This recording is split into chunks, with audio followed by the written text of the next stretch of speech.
মঙ্গলবার সকালে ইংরেজবাজার পৌরসভার ৫ নম্বর ওয়ার্ড কমিটির উদ্যোগে পালন করা হয় বাংলা নববর্ষ।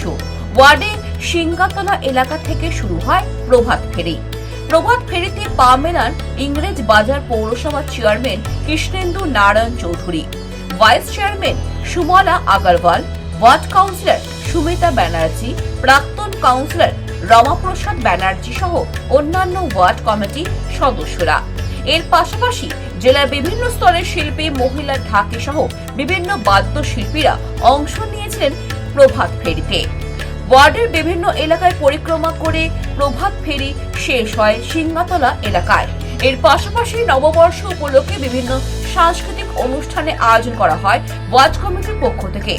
সকলকে নববর্ষের শুভেচ্ছা জানান ইংরেজবাজার পৌরসভা চেয়ারম্যান কৃষ্ণেন্দু নারায়ণ চৌধুরী এবং ওয়ার্ড কাউন্সিলর সুমিতা ব্যানার্জি। বাঙালিদের শৌর্য সব মিলিয়ে আজকে 1432 সাল আমরা পদার্পণ করলাম। সেই বাঙালিদের যে মাধুর্য, বাঙালিদের যে চিন্তাধারা, সেটা যদি আমরা সবাই মিলে করতে পারি।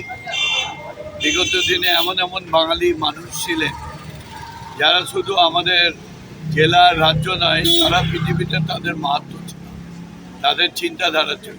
আমরা সেই চিন্তাধারাগুলো যদি পাথেয় করে এগাতে পারি, বাঙালিদের স্বপ্ন, বাঙালিদের যে চিন্তাধারা এগিয়ে যাবে। আমরা যারা বাঙালি তাদের বছরের প্রথম দিনে আমরা গানে, নাচে, পুজো দিয়ে এই বর্ষ বরণ করি। আমরা চাই এই শুভ নববর্ষে আমাদের প্রত্যেকের সুখ সমৃদ্ধি আমাদের প্রত্যেকের জীবনে আসুক। শুভ নববর্ষ মালদাবাসীর প্রত্যেককে। আজকে আমরা 1432-এ পৌঁছলাম। আমরা পুরনোকে বিদায় দিয়ে নতুনকে আহ্বান জানাচ্ছি। আমরা এই বছর ৫ জন থেকে ১৬ বছরে পৌঁছলো আমাদের এই প্রভাত ফেরি। আপনারা দেখতেই পাচ্ছেন বর্ণাঢ্য প্রভাত ফেরি হচ্ছে। মালদা থেকে নিজস্ব প্রতিনিধি রিপোর্ট, খবর বাংলা।